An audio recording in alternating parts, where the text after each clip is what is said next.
ভাইরা আমার, কুল হুয়াল্লাহু আহাদ আল্লাহুস সামাদ লাম ইয়ালিদ।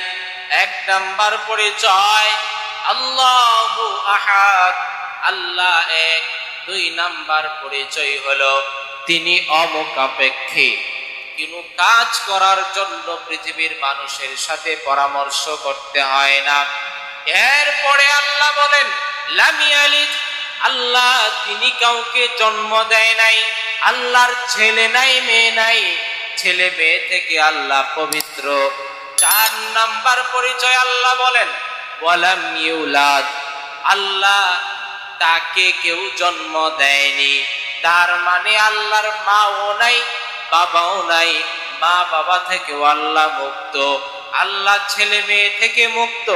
ওয়ালাম ইয়াকুল্লাহু কুফুয়ান আহাদ, আল্লাহর সমকক্ষ কেউ নাই, আল্লাহর সমকক্ষ কেউ নাই।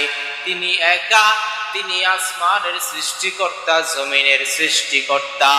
খালাকাস সামাওয়াত ওয়াল আরদ, তিনি ওই সাত আসমানের সৃষ্টিকর্তা, এই পৃথিবীর জমিনের সাত জমিনের সৃষ্টিকর্তা। শুধু তাই না, খালাকাল ইনসান, এই মানুষের সৃষ্টিকর্তাও একমাত্র আল্লাহ।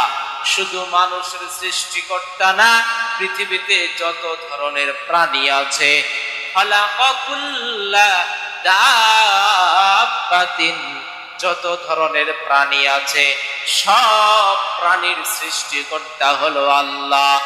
এরপরে শুধু তাই না, সমুদ্র সৈকত যা রয়েছে, পাহাড় পর্বত, নদী নালা, খাল বিল, বৃক্ষরাজি, সব কিছুর সৃষ্টিকর্তা আল্লাহ। ও পৃথিবীর মানুষেরা, খুব ভালো করে বিশ্বাস করতে হবে। বিশ্বাসের মধ্যে যদি কোনো প্রকার ত্রুটি থাকে, ঈমানদার হওয়া যাবে না। ঈমানদার হইতে হলে পরিপূর্ণ বিশ্বাস স্থাপন করতে হবে। এরপরে আল্লাহ রাব্বুল আলামিন পবিত্র কুরআনুল কারীমে আরো বর্ণনা করেন, পরিচয় দিয়ে বলেন আল্লাহু লা ইলাহা ইল্লা হুয়াল হাইয়ুল কাইয়্যুম। আল্লাহু লা ইলাহা, আল্লাহ এমন আল্লাহ, লা ইলাহা নাই কোনো ইলাহ, ইল্লাল্লাহ আল্লাহ ছাড়া আর কোনো ইলাহ নাই, ইল্লা হুয়াল হাইয়ুল কাইয়্যুম, তিনি এমন রব, তিনি এমন মালিক, তিনি এমন স্রষ্টা, তিনি এমন প্রভু।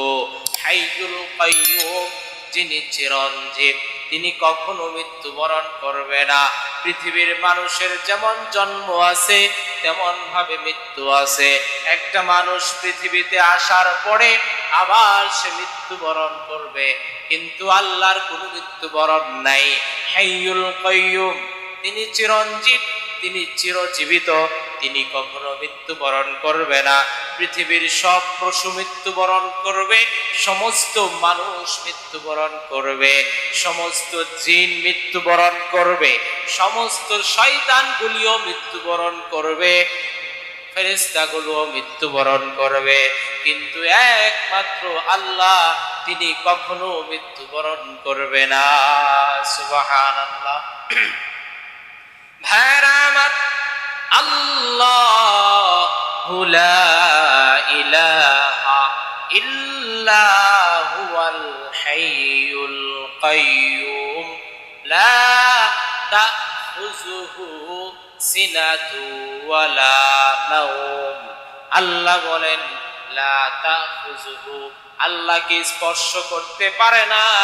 লা তাখুযুহু সিনাতুন, আল্লাহকে কোনো তন্দ্রা, অঙ্গানু, আমরা যেটাকে বলি ঘুমের আগে যে অঙ্গানু, আল্লাহ তন্দ্রায় যান না।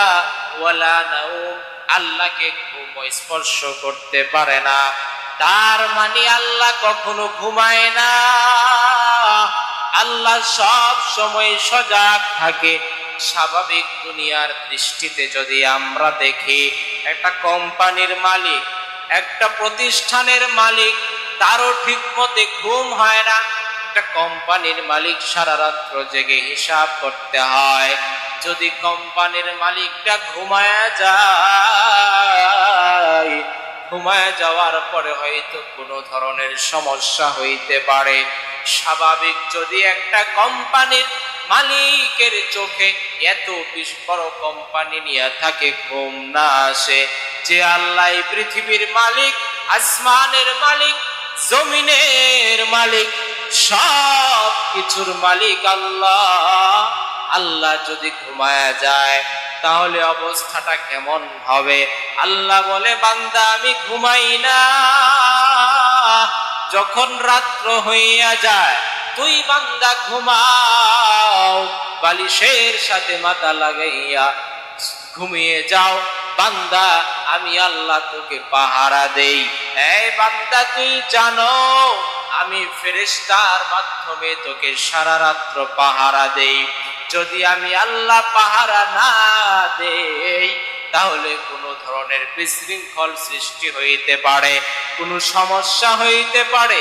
পশুর অনেক সাপের ভয় থাকে, অনেক পোকামাকড়ের ভয় থাকে। আল্লাহ বলেন, বান্দা রাত্র যখন তুমি ঘুমাও, আমি আল্লাহর কুদরতি ফেরেশতারা চলে আসে, চতুর্দিক থেকে তোমাকে বেষ্টন করে ফেলে, তোমাকে পাহারা দিতে থাকে। কেমন করে ঘুমাও? এ বান্দা, ঘুমাইয়া দেখা যায় ফজরের নামাজটাও বান্দা তুমি পড়ো না। আমি আল্লাহর কুদরতি ফেরেশতা সারাটা রাত তোকে পাহারা দিল ঘুমানোর জন্য।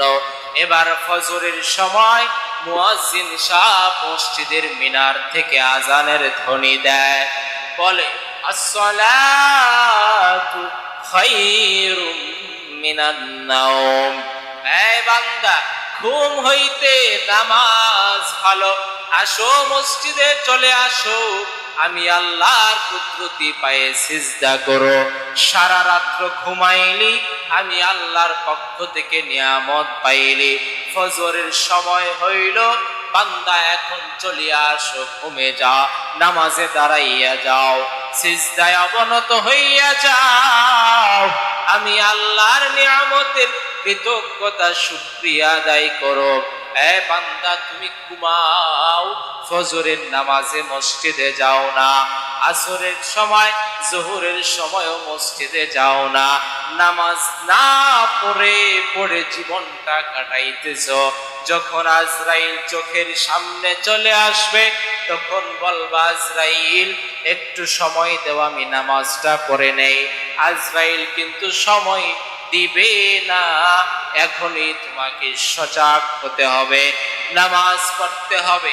এক ওয়াক্ত নামাজ মিস দেওয়া যাবে না। আল্লাহ বলেন, লা তাখুযুহু সিনাতু ওয়ালা নাওম। আমি আল্লাহ ঘুমাই না, আমি আল্লাহ তন্দ্রায় যাই না, আমি আল্লাহ গোটা পৃথিবীটাকে আমি আল্লাহ পাহারা দেই। আমি আল্লাহর সৈন্য বাহিনী জায়গায় জায়গায় ফিটিং করে রাখলাম। আরে আল্লাহর বান্দা, এই যে কাঁধের মধ্যে আল্লাহ বলেন দুইটা ফেরেশতা দিলাম, কিরামান কাতিবিন, বান্দা তোর সমস্ত আমল নামা ওই কাঁধে দুই ফেরেশতা আছে, তারা লিখতেছে। এইভাবে আমি আল্লাহর গোয়েন্দা বাহিনী সব জায়গার মধ্যে ফিট করে দিলাম। ও পৃথিবীর মানুষ, এরপরও আমি আল্লাহর পরিচয় না পাইয়া কবরে গেলে কিন্তু খবর হয়ে যাবে। ও পৃথিবীর মানুষেরা, এরপরে আল্লাহ বলেন, লা তাখুযুহু সিনাতু ওয়ালা নাওম, লাহু মা ফিস সামাওয়াতি ওয়া মা ফিল আরদ।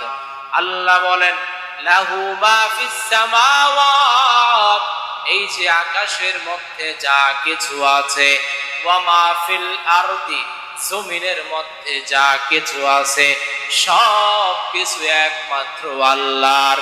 আল্লাহর ইশারায় সব কিছু চলে। আল্লাহর কথা সব কিছু শুনে, একটা গাছ পর্যন্ত আল্লাহর কুদরতি পায়ে সিজদা করে তাসবিহ পড়ে। বান্দা তুমি মানুষ হইয়া কেমন করে ঘুমাইয়া যাও, আল্লাহর সামনে সিজদা করতে চাও না, আল্লাহকে স্মরণ করতে চাও না। অথচ আল্লাহ বলেন, বান্দা আমি আল্লাহ আসমানটাকে কুন ফায়াকুন বইলা বানাইছি, জমিনটাকে আমি আল্লাহ কুন বলছি ফায়াকুন হয়ে গেছে। আমি আল্লাহ সব কিছু কুন বললাম, সাথে সাথে ফায়াকুন হয়ে গেল। কিন্তু আমি আল্লাহ, বান্দা তোমাকে আমি আল্লাহ নিজের হাতে বানাইলাম। খালাকতু বিয়াদাইয়া, এ বান্দা আমি আল্লাহ তোরে নিজের হাতে বানাইলাম। আমি আল্লাহ বড় দয়া আর বড় মায়া কইরা বানাইলাম। এরপরে কেমন করে আমি আল্লাহর নাফরমানি করো? আল্লাহ বলেন, লাহু মা ফিস সামাওয়াতি ওয়া মা ফিল আরদ, আসমান এবং জমিনে যা কিছু রয়েছে সব কিছু একমাত্র আল্লাহর। মান যাল্লাযী ইয়াশফাউ ইনদাহু ইল্লা বিইজনি। ও পৃথিবীর মানুষেরা, এরপরে আল্লাহ বলেন, মান যাল্লাযী, এমন কে আছে, ইয়াশফাউ, যে সুপারিশ